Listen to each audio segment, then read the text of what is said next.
طبعا بعد ماتش امبارح بين الاهلي والرجاء والانباء الكتير اللي سمعناها واثناء الماتش نفسه، كتير مننا كان مستغرب ليه مفيش صوت جمهور للاهلي، وليه المدرجات كانت بنسبه كبيره صامته، وليه 3 ولا 2000 مشجع من الرجاء المغربي صوتهم كان باين اكتر من النادي الاهلي او جمهور النادي الاهلي. كلنا استغربنا الموضوع ده اثناء الماتش. بعديها انباء كتير سمعناها عن مشاكل جوه المدرج، خناقات حصلت مع الامن، جمهور من الاهلي اتشد امبارح واتحجز والكلام ده كله. بالمناسبه النهارده الاستاذ محمد سراج اكد على ان الجمهور الحمد لله او في 17 واحد من الجمهور خرج بالسلامه او جاله افراج، وعقبال الباقي ان شاء الله يا رب. فكل الانباء دي او كل الحاجات دي احنا سمعناها امبارح بشكل استغربناه كلنا ومش عارفين المشكله فين، خصوصا ان انت من اقل من اسبوعين كان عندك نفس عدد الجمهور وفي ماتش برضه صعب وكان في صوت جمهور وما سمعناش مشاكل وحكاوي كتير جدا. طيب انا عايز احكي الحدوته من اولها، علشان انا من اكتر الناس اللي نادت ان لازم يكون في جمهور في المدرجات، وان الكره المصريه عمرها ما هترجع تنافس على المحافل الدوليه والافريقيه والعربيه وي الا بوجود جمهور او بعوده الجمهور في ظهر الانديه والمنتخبات من جديد، لان الكوره دايما للجمهور. وطول عمر اللاعب لو هو مش لاقي حد في ظهره ماشي وراه بيحاول من ناحيه يشجعه، من ناحيه لو وقع يفوقه، فبالتالي انت مش مستني حاجه من اللاعب ده، لان هو هيتحول من مقاتل جوه فريق بيحاول يلعب تحت رايته الى مجرد موظف بيأدي مهمته. وبين الاثنين في جاب كبيره جدا وفجوه كبيره جدا محتاجين ان احنا نحافظ عليها، علشان او محتاجين احنا نشيلها عشان نقدر يكون عندنا فرق وانديه ومنتخبات بتنافس في جميع المحافل. انا هحكي الاول تجربه شخصيه ليا لازم نكون كلنا على درايه بيها. ناس كتير من اللي متابعاني من زمان عارفه ان انا حضرت كذا كاس عالم، وحضرت ماتشات برضو في اوروبا قبل كده وخارج مصر قبل كده، سواء حتى السوبر المصري في الامارات، او حتى كاس العالم للانديه. حضرت كاس العالم للانديه في الامارات، وحضرت كؤوس عالم في قطر وفي روسيا وفي البرازيل، وحاولت يعني حضرت كذا حاجه من دي. دخول اي جمهور للمدرج بيكون تحت قوانين محدده وواضحه. يعني فكره الناس النهارده اللي كانت بتقول ايه يعني يكون مش موجود ازاز غطا ازازه حاجه ساقعه او غطا ازازه ميه جوه او مع الجمهور، ازاي المشكله دي؟ انا عايز اقول لك ان في الماتشات الدوليه وفي كاس العالم، مثلا حضرت كاس عالم او ماتشات بره مصر، عارفه الكلام ده، ان اصلا الكافيتيريا او المطعم اللي جوه الاستاد نفسه بيبيع لك كان الحاجه الساقعه او ازازه الحاجه الساقعه البلاستيك دي بدون غطا وبيديها لك، اللي هو انت تشربها وتفضل محافظ عليها ماسكها في ايدك، مش ينفع تغطيها وتحطها. ونفس الحال في ازايز الميه. هتقول لي ليه؟ هقول لك انا شخصيا ما اعرفش ومش عايز اعرف ومش فارق معايا، بس هي خلاص قوانين محسوبه في كل حته، فبالتالي القوانين دي برضو لازم تكون ماشيه في مصر. ولكن اللي اعرفه ان في قوانين زياده عن اللزوم موجوده في مصر. يعني فكره ان انا ما يبقاش عندي ولاعات مش موجوده في الدنيا كلها، ان ما ينفعش ان انا يكون عندي ولاعات. وبرده مش هرجع اقول على ماتشات شمال افريقيا واستادات الموجوده في المغرب والجزائر الاشقاء، كل واحد ليه حالته.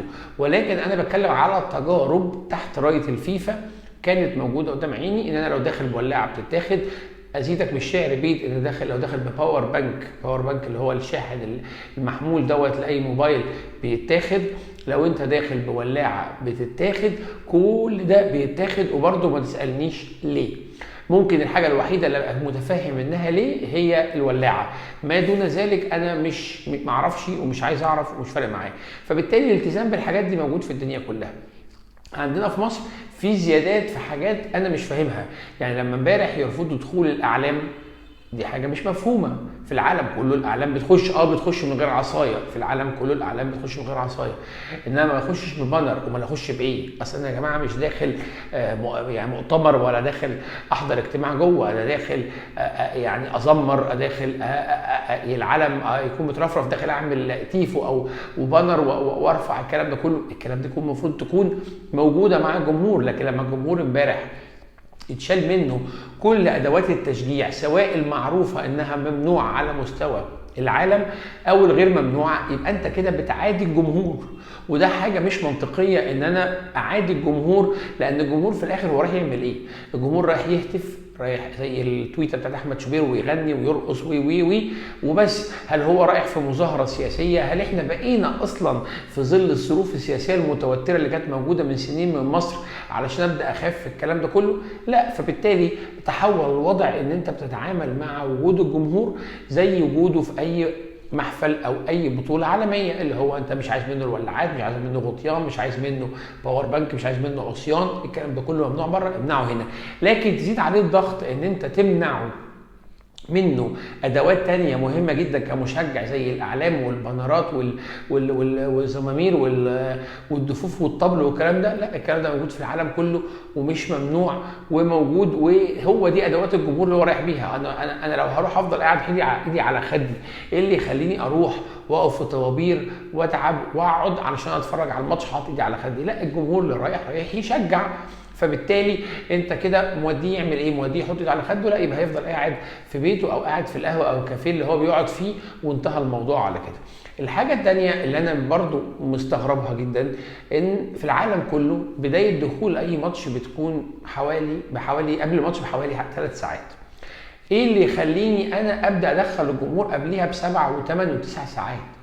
مع احترامي يعني الدنيا ممكن تتنظم بشكل احسن من كده بكتير.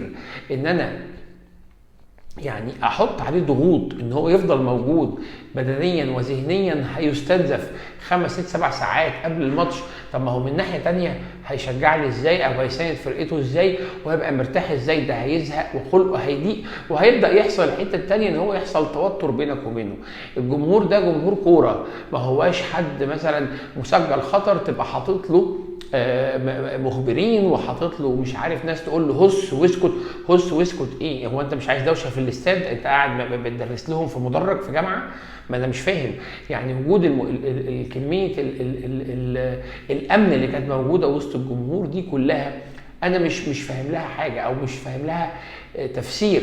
يمكن من 10 سنين او 7 8 سنين كان في روابط وفي تجمعات، كنت ممكن اتفهم خوف الامن من التجمعات والروابط ان يحصل انواع من التعاون في حاجات معينه ممكن تخش فيها افكار سياسيه او لكن حاليا حتى الروابط دي مش موجوده. يعني انا شفت امبارح حلقه للكوير كلنا عارفينه طبعا على اليوتيوب، قال كلمه لطيفه جدا انا عجبتني جدا. يعني يا جماعه، يعني هو يمكن ما كانش عارف احداث كتير من اللي حصل، انا كنتش قاعد في ثالثه شمال او ما سمعش عنها ساعتها، كان اليوتيوب الحلقه بتاعته كانت بعد الماتش على طول. ان هو بيقول ان اصلا انت بقالك سنين طويله قوي مفيش حاجه اسمها قب ومفيش روابط ومفيش قائد للمدرج، فيمكن هو ده اللي كان بيفسر بيه ان مفيش تشجيع بشكل قوي جدا جوه المدرج. هي تتحط في الاعتبار، يعني انا احطها في الاعتبار معايا ان مفيش قائد او مفيش رابطه او مفيش كابو موجود، فبالتالي برضو التوزيع في توزيع التشجيع ما كانش بشكل منظم، فكل واحد مع نفسه وكله يغني على ليلاه، فما ظهرتش الموضوع كانه تشجيع مدرج كامل مترابط مع بعضه. ده كله عناصر انا لازم نتكلم فيها ولازم تحط في الاعتبار الامني. والنهارده طبعا يعني الكلام اللي سمعته من مجلس اداره النادي الاهلي ان فعلا في بدايه تفاوضات وكلام مع الامن عشان اللي حصل امبارح ده ما يحصلش تاني. لكن مش هقول ان كل الجوانب سلبيه على الحته الامنيه فقط، ولكن برضه في جزء على جمهور النادي الاهلي.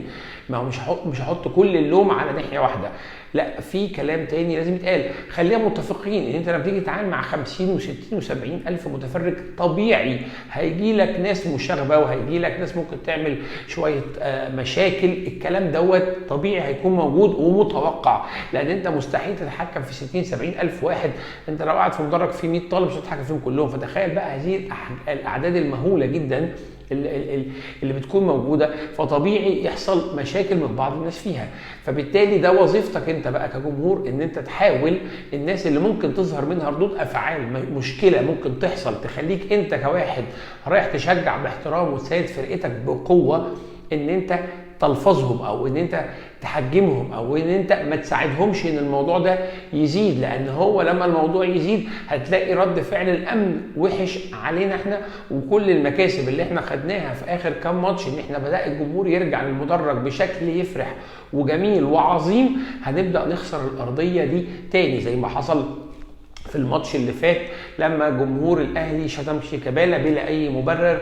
وانا يا جماعه من الناس اللي مش بحب ردود افعال شيكابالا، وياما لومت وياما قلت ان هو السبب في ردود افعال جمهور الاهلي عليه، وكل اللي هو بيعمله شغل اطفال هو اللي بيخلي الجمهور يبقى رد فعله كده. ولكن في ماتش زي ده شيكابالا اصلا مش موجود دلوقتي حتى في الزمالك، وبقى وجوده قليل في الزمالك، وبقى ايه اللي يخلينا نعمل حاجه زي كده تحط العين علينا تاني وتخلي الارضيه اللي انا قلت ان احنا كسبناها ترجع تتشال من تحتنا تاني؟ كلها حاجات مترابطه مع بعض هتعمل لنا احنا مشاكل والمكاسب هتروح مننا. فبالتالي في ناحيه بوجه فيها الكلام زي ما قلت للامن، ان انت بتتعامل مع جمهور كوره وليست احزاب سياسيه. وتكلمت برضو على موضوع الاداره وانها لازم تكون على تواصل مع الجهات الامنيه، وان الموضوع يبقى بخلي الامن بيتعامل بشكل اكثر رقيا مع جمهور كوره رايح يشجع فرقته وابقاش بحرمه من كل ادواته. وبرضو احنا كجمهور لازم نلفظ من جوانا اي حد هيثير المشاكل او اللغط، لان انا اللي هخسر. على فكره ما حدش هيخسر غيرنا. مش هقول لك بس انت تخسر وجودك في المدرج، لا انت هتخسر ان لاعيبتك هترجع تاني سلبيه. فبالتالي انا اللي كجمهور اهلي هخسر ان انا ابقى ورا فرقتي، هخسر منظر المدرج، هخسر والاهم من ده كله ان اللعيبه اللي انا عايز اكون وراها علشان لو نامت اصحصحها انا هخسرها. فبالتالي انا محتاج ان انا كمان حتى العناصر اللي هي ممكن تثير الشغب جوه المدرج انا اللي بنفسي كجمهور اهلي الفظها وابعدها بره عشان ترجع صوره المدرج بالشكل اللي احنا كنا عايزينه. انا كجمهور لا عايز جمهور الكرافتات الشيك اللي قاعد بيتفرج اللي احنا كنا بنتريق عليه في بطوله افريقيا، والعائلات ومش عائلات حقهم ان هم يروحوا، لكن اساس الجمهور اللي بيشجع ورا اهلي. ولا انا عايز الجمهور اللي هو يعمل لي شغب كتير جدا وزياده عن اللزوم وممكن تخش عناصر تثير المشاكل جواه، يرجع الموضوع خطوات لورا ونخسر كل اللي احنا كسبناه. هي معادله محتاجين نتعامل معاها بشكل بسيط وبشكل عقلاني علشان نفضل ورا فرقتنا ونشجعها وندعمها ونصحصح لعيبتنا لما تنام او لما تبعد عن مستواها الحقيقي.